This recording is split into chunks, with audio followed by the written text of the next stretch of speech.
Salam sejahtera. Mana satu yang kita mau percaya? Kenyataan Hamzah Zainuddin atau kenyataan Tan Sri Muhyiddin Yassin? Dua pemimpin utama bersatu bagi kenyataan yang kelihatan bercanggah. Satu, buka pintu kerjasama dengan UMNO. Satu lagi kata, belum ada keputusan. Apa sebenarnya yang berlaku dalam Perikatan Nasional sekarang? Adakah ini bibit-bibit perpecahan saudara-saudara sekalian? Beberapa hari yang lepas di dalam satu kenyataan diambil, Hamzah Zainuddin menyatakan, bersatu tak tolak kemungkinan bekerja sama dengan UMNO. Namun demikian, beberapa jam selepas itu, Muhyiddin pula menyatakan belum ada keputusan untuk bekerja sama dengan parti lain. Jadi, adakah ini adalah bibit-bibit perpecahan bukan saja kepada Perikatan Nasional, tetapi juga kepada Parti Bersatu?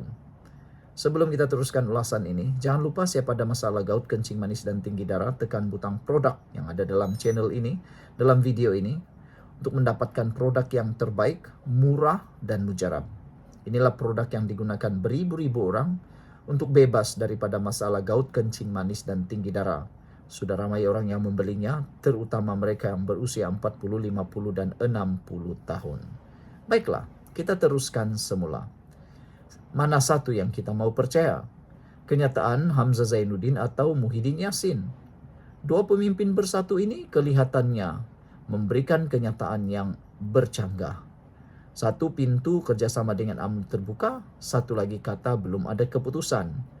Persoalannya apa berlaku dalam Perikatan Nasional sekarang? Adakah ini bibit-bibit perpecahan? Hamzah Zainuddin, Setiausaha Agung Perikatan Nasional, dalam kenyataan 2 Mei 2025 menyebut bahwa bersatu tidak menolak kemungkinan bekerja sama dengan UMNO. Tapi, hanya 2 hari sebelum itu, Muhyiddin Yassin, Presiden Bersatu sendiri pula kata, belum ada keputusan untuk kerjasama dengan mana-mana parti lain. Ini menimbulkan persoalan besar. Siapa sebenarnya yang bercakap atas nama Parti Bersatu? Siapa sebenarnya yang menjadi abang besar dalam Parti Bersatu? Adakah Muhyiddin Yassin atau Hamzah Zainuddin? Siapa sebenarnya yang memegang bersatu pada waktu ini? Adakah ini satu isyarat memang berlaku retak dalaman Parti Bersatu yang paling besar? Lebih penting lagi, apakah wujud perbezaan hala tuju antara pemimpin-pemimpin bersatu? Isyarat retak dalam Perikatan Nasional? Kalau kita teliti kenyataan ini, ia boleh jadi lebih dari sekadar salah faham. Hamzah ialah orang penting yang sering mewakili suara strategi parti. Kenyataan beliau mungkin mencerminkan tekanan dari dalam bersatu untuk kembali bekerjasama dengan UMNO demi kelangsungan politik. Manakala Muhyiddin mungkin masih berhati-hati dengan kerjasama yang boleh menjejaskan integriti politik bersatu, apatah lagi selepas pengkhianatan tahun 2020 masih segar dalam ingatan rakyat. Perbezaan ini bukan sekadar perbezaan strategi, tapi boleh jadi bibit-bibit retakan dalaman dalam Perikatan Nasional sendiri. Kita kena faham, ini semua berlaku ketika kerajaan perpaduan pimpinan Anwar Ibrahim masih kukuh.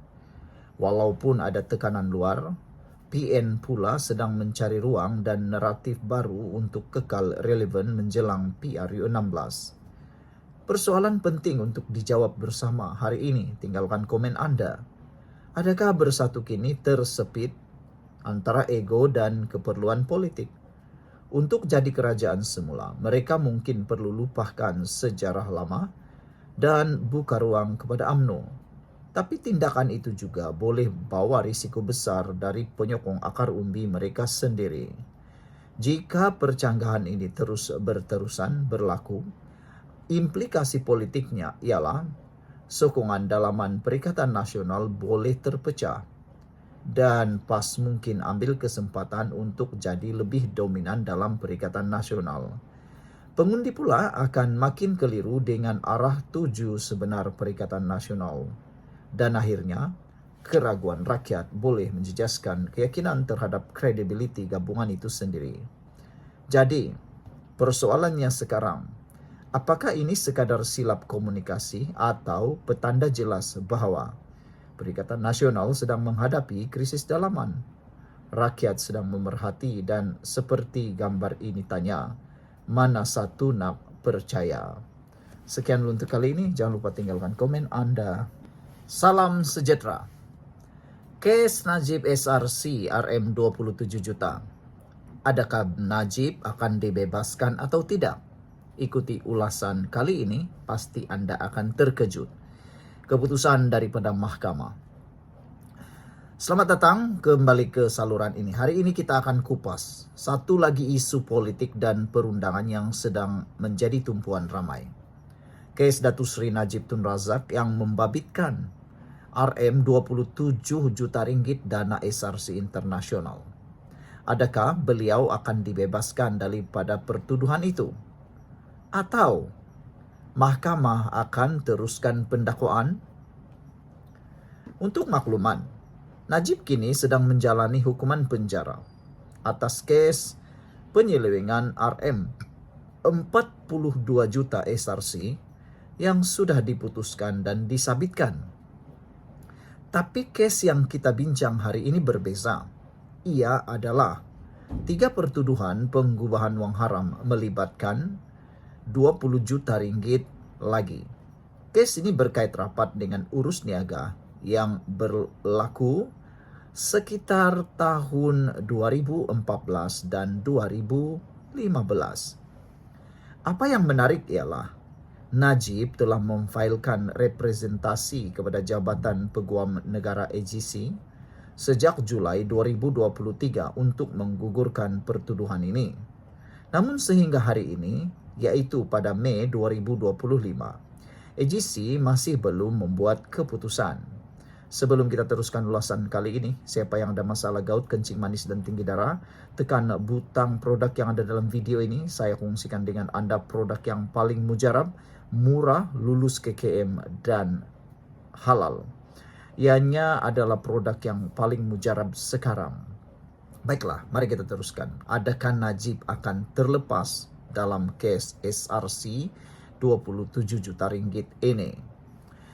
Pada 6 Mei 2025, Mahkamah Tinggi dimaklumkan oleh Timbalan Pendakwa Raya bahawa AGC memohon lanjutan sebulan untuk meneliti representasi itu.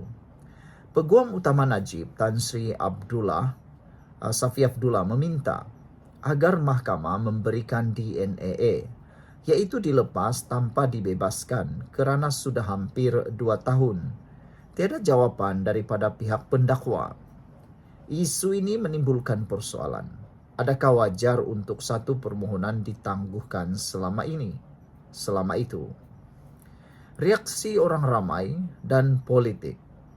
Dalam kalangan rakyat dan pemerhati politik, ramai melihat kes ini sebagai ujian besar kepada sistem kehakiman dan integriti Jabatan Peguam Negara. Jika Najib dibebaskan, pasti akan timbul pelbagai reaksi. Dari segi sokongan politik hingga kepada kecaman keras terutama dari pihak pembangkang dan masyarakat sivil. Tapi kalau pertuduhan diteruskan pula, penyokong Najib akan kata ini satu bentuk penganiayaan politik yang berlarutan. Apapun keputusannya nanti, sama ada Najib dibebaskan atau tidak, ia pasti akan memberi kesan besar terhadap imej kerajaan perpaduan, sistem perundangan, dan persepsi rakyat terhadap prinsip keadilan dan ketelusan. Jika keadilan dilihat tertunda, kepercayaan kepada institusi boleh terjejas. Tapi jika keputusan yang dibuat berdasarkan undang-undang dan bukti yang jelas, rakyat akan menilai dengan waras. Akhirnya, ini bukan soal Najib saja. Ini soal masa depan integriti institusi negara kita. Apa pula pendapat kamu semua? Para penonton yang menonton channel ini, video ini, saya nak tanya apa komen Anda? Apa pula pendapat kamu semua? Adakah Najib wajar dibebaskan? Atau kes ini harus diteruskan di mahkamah? Tolong tinggalkan komen di bawah. Jangan lupa like, share, dan subscribe channel ini, saluran ini, untuk lebih banyak ulasan politik semasa daripada saya. Jumpa lagi dalam video yang seterusnya. Jumpa lagi. Bye-bye.